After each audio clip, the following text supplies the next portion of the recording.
So, ako nga pala si BT at nandito ngayon tayo sa BT Reaction and welcome to my channel, Tunay na Kritiko. At meron tayong panonooring video ngayon. Ito po ay nagmula kay Balita ang Pinoy TV at ito ay pinamagatang trending ngayon. Just in, matindi to. Grabe, Senator Amy bumuelta, mga pumirma, bumaliktad na. So wag na natin pagtagalin at sabay-sabay na nating panoorin ang laman ng video na hatid sa atin ni Balitang Pinoy TV at bibigyan natin ng reaksyon. Pasok! Ng Constitutional Commission na bumuo ng ating saligamat, sinasabi na, hindi, wala pang implementing laws. Hindi pa tatayo yung RA na yan. Hindi pa sapat yan. Kulang pa yan. Opo. At saka itong kanilang sinasabing tinatahak na landas, tungo sa constitutional revision, hindi amendment. Meaning, buo na ang gagalawin mo. Hindi ka lang magbabago ng isang provision. Ng isang simpleng provision, hindi. Babaguhin mo na ang forma ng gobyerno. Nakita ho ninyo yun? Babaguhin Magiging ang forma ng prime minister na siya. Abaw! Ano yun? Kapag nang nagkataon na magtagumpay sila, sino ba pumipili ho ng Prime Minister? Di yung mga miyembro po ng ng Assemblea. So wala Sila nang lang. karapatan yung mga tao. At kung sila po ay bibigyan mo ng pagkakataon na gumawa ng batas, tatanggalin na yung term limits na yan. Wala nang limit yan. Sila na rin po na naman. Yung parliamentary form of system of government, mainam yan sa mga bansa na may delikadesa mga leader, na may kahihiyan ng mga leader.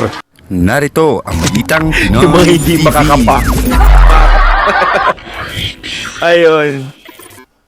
Magandang araw sa atin lahat mga kababayan. Dito Ayun, na naman tayo syempre, sa bago natin simulan, nais ko nga pala magbigay ng credits kay Sir Badong Arateles. another episode ng ating vlogs. Pag-uusapan natin ngayon, ito po, no? Franz Castro dismayado sa pagbasura ng kanyang kaso kay PRRD. Ito naman pong ilang pong mga pumirma dito po sa tinatawag nating supposedly ay PI, no? O yung tinatawag nating People's Initiative. Public Initiative ang nasa isip ko, People's Initiative. Pasensya na po. Sumasakit ang tuktok ko. Okay, People's Initiative. Hindi raw nila alam na yung pala ay para sa Chacha, no? Pag-uusapan din po natin ito pong mga pagmamalaki ni Pangulong Marcos na wala na pong active na guerrilla front ang ating mga NPA. Parang may nakalimutan sa report si Pangulong Marcos. Nakalimutan niya na tinuloy niya lang yung mga at hindi po na-recognize yung mga importante pong programa ng dating siyempre hindi na po natin aasahan yan na i-recognize pa po yung dating Gawa natin ng dati administrasyon. po nating Pangulo na si Pangulong Duterte. Yan po mapag-usapan natin, pero bago yan, kung bago ka pa lang dito sa ating channel, mag-subscribe ka na dahil ito lang ang tanging channel na may may kinikilingan, may pinapanigan, una sa balita, huli sa impormasyon, kaya ano pang hinihintay nyo? Pindot na. Okay, pag-usapan po natin, no? Ito pong mga reaksyon ng iba na nadismaya rin, katulad ni Castro. Ang tanong ko nga dyan sa mga yan, bakit nung si Dilima ay pinalaya ng korte, hindi kayo nadismaya sa korte? Pinapansin nyo kasi, kaya po may nagtatapik sa akin, gusto niyang kunin kayo. Nasa, di ba, viewers ko kayo. Ganun lang po yun. Huwag niyong panoorin. Pag wala na nanood, hindi na po yan. Iba na. Okay. Ito po yung sinabi ng isang eengot-engot na si Piloso Potasio. So, pwede na natin pagbantaan ng mga Duterte at maabsueldo tayo. Ganun ba yun? Justice tiis ang meron sa Pilipinas. Alam mo, Piloso Potasio, pwede mong pagbantaan yung mga Duterte kung tanga ka. lahat pwedeng gawin ng tanga. No? Kung tanga ka, pagbantaan mo lahat, pwede mo kang kainin yung EBS mo. Di ba, dilawan ka? Para manilaw ka na tayo. Diyos ko naman, kung sinasabi niya na pwede na nating bantaan ng mga Duterte, no? Di bantaan mo para namang sasakyan ng mga Duterte yung ganyan. So yung sinasabi na binantaan ni FPRRD, yan nga, si Castro nga, kaya nagkaroon ng kaso, is, sinasabi ko naman, hindi naman para gawin ni FPRRD. No? Common sense na lang. No? Nagsalita ka sa harap ng mga tao, gano'n. No? Naka-televise ka, tapos magbabanta ka ng gano'n. Kasi syempre nga lang, may mali lang ng konti lang na, baka may mangyari kay Castro, na wag naman, knock on wood. Diba?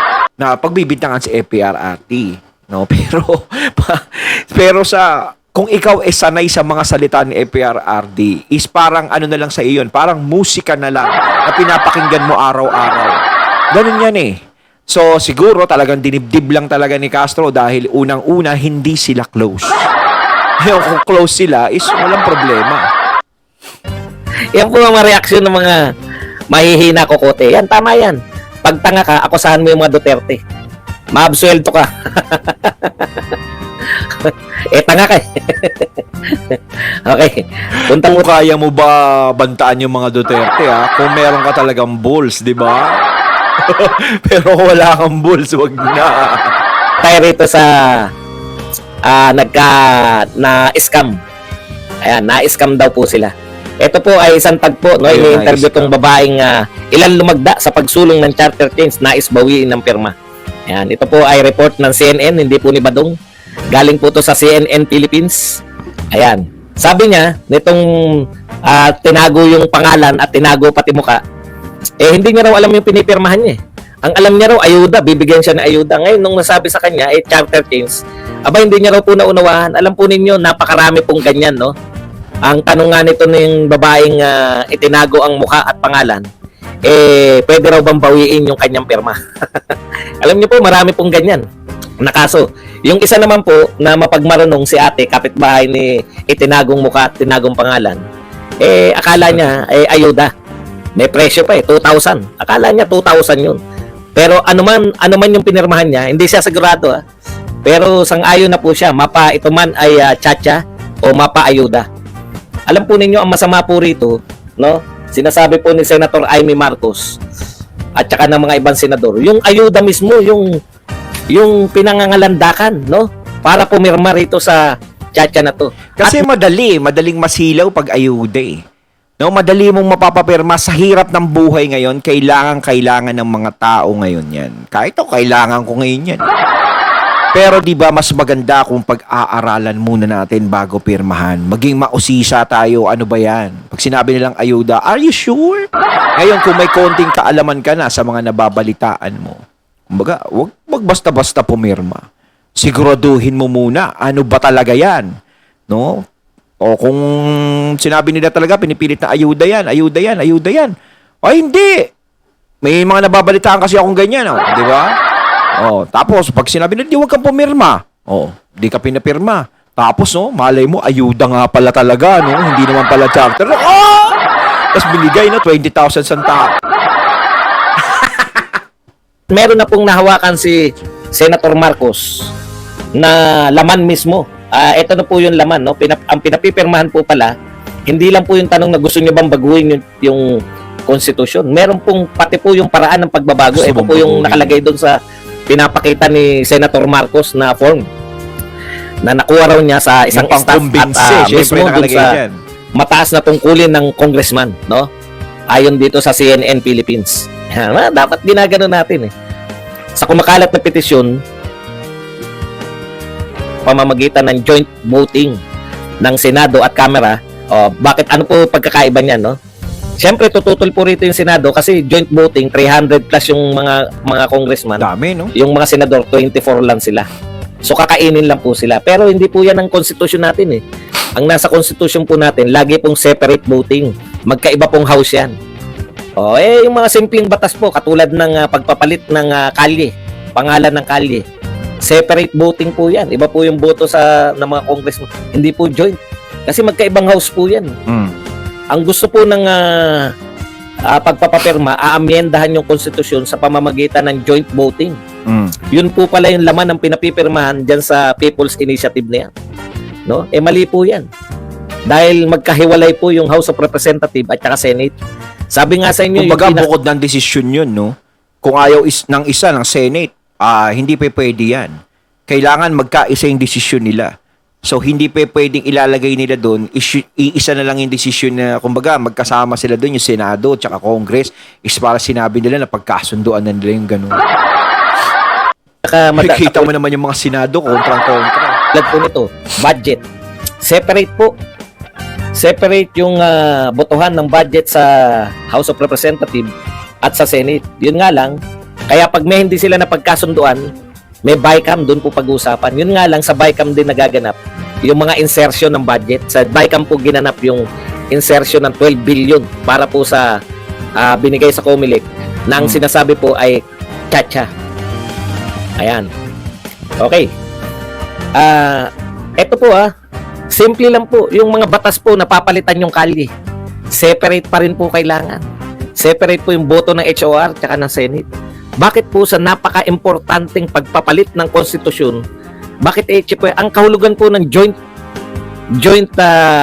voting, chepwera na po Senado. Bakit po? 300 plus yun. Yung nasa HOR sa Senado, 24 lang sila. May chepwera po yung buong House ng Senate. Yung buong bahay ng Senado, may chepwera po. Kaya pala pinupush nila yan. Kaya pala yung sinabi ni Martin nung December na gagawa sila ng paraan na makakapag-charter change na hindi kasama yung Senado. Naisip ko noon, paano nyo gagawin yan? Nung Disyembre, nung sinasabi ni Martin yan, sinabi na ni Martin yan. Pero ang iniisip ko, paano nyo gagawin yan? Papayag ba Senado? Yung pala, through People's Initiative. Nakasulat pala. So kapag pumirma yung mga tao doon at nakabuo sila ng ilang boto roon, di matutupad yun kahit walang pagsang-ayon yung Senado. No, kaya parang pinapaspasan, gano'n. Parang Congress siya kayong mga tao. Parang sigaw ng mga tao tapos nagsama siya Congress. No, parang gano'n lang nangyari. So, tuluyan na mawawala ng power ang Senado. Parang mawawala na talaga sa eksena. Mautak sila no? Ba? Na joint voting ang pag-amyenda sa konstitusyon. O yun po ang pinapipirmahan nila sa mga tao. No, ayon. Huwag natin kakalimutan yung source. Ayon kay kumbaga may katwiran sila, no? Ayaw ng Senado pero gusto ng mga tao. Tignan nyo, nagsipirmahan sila. Senator Amy Marcos. Mga ano talaga, no? Talagang manggigigil ka At ang mahirap pa po nito, napakarami po. Eto malupit, buti pa nga sa Bicol, may 100 lang may kaya po yung sinasabi ni Mike Abe na baka pamasahe lang yan, sino bang taong papayag na 100 lang? Marami. Kung pinangakuan ka, natatanggap ka ng ayuda na 2,000 o mahigit pa. Hindi mo naiintindihan, Mike Abe, palibasa munyaman ka, no? Hindi mo naiintindihan yung mga mahirap. Sabi nga nung nagsabi, okay pa rin ako diyan. Mapa-charter change yung pirma ko o 2,000 na ayuda. Biruin mo, sinabi niya 2,000. Ano yun, manghuhula yung tao? Tsak yun, galing yun dun sa May nagsabi na 2,000, no? Alam niya na agad No? Kumbinsi sa kanila na pumirma. 2,000 ang tatanggaping ayuda. Yun, Mike Abe, naunawaan mo, hindi ka binigyan ng 100. 100 yun plus ayuda. Dito sa Quezon City, mukhang nakatkong pa yung 100. Kasi kwenta na lang. Ayan po ay aking haka-haka lang. Kasi sa Bicol, may Grabe naman 100 na lang. Sa Quezon City, nakatkong. pangako lang na ayuda ang pinirmahan nila. Pero mali po yun, di ba? Paano pa kaya kung nalaman ng mga tao na yung panunuhol pala ay masama at pwedeng makulong ang nagsuhol at sinuhulan? Opo. Ayon sa isang abogado na nakalimutan ko na kung saan nakalagay. Pwede po kayong kasuhan pag nagpasuhol kayo, di ba? Hindi lang po yung nanunuhol na may kaso. Okay. Marami raw lang. Hindi makapanood. Kaya hirap na ngayon pumirma. Punta Kaya kayo na mga katunay, pag may mga nagpapirma sa mga pag may nagpunta-punta dyan o pag pupuntahin kayo, papirma kayo, nako. Alamin nyo muna. po tayo rito sa pagmamalaki po ni Pangulong Marcos ng kanyang mga achievement. Alam niyo po, wala naman pong problema Ako, sabi ko nga sa inyo, di ba, hinahamon natin, instead na siraan nyo si Pangulong Duterte, mag-ano na lang po kayo, yung mga nagawa ni Pangulong Marcos na lang ang pagmalaki nyo. Huwag nyo na siraan.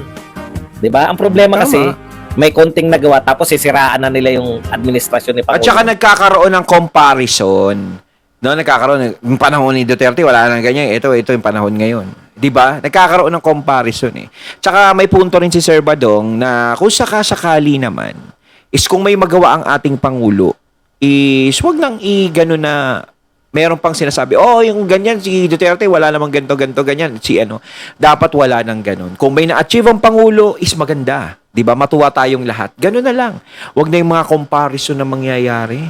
Diba? Kasi may nagawa din naman si FPRRD nun Iba-iba naman ang ginagawa ng Pangulo Kahit ako, ramdam ko yung ginawa ni FPRRD. Nung pandemic nga, diba? Ramdam na ramdam mo talaga yung ginawa ni FPRRD sa ating lahat.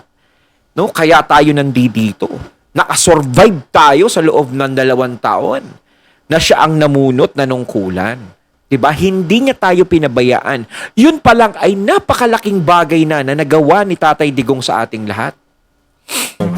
Duterte. Katulad po nito. Ito po munang sa ito yung nagbabasa na naman si Pangulong Marcos, yung achievement po. Ito po ang ayon dito. Pinakinggan ko po eh. No more active guerrilla front in the Philippines. I want you to hear hear President Marcos report regarding insurgency. Yan po ang sinabi ni Mr. Winwin Eklabu.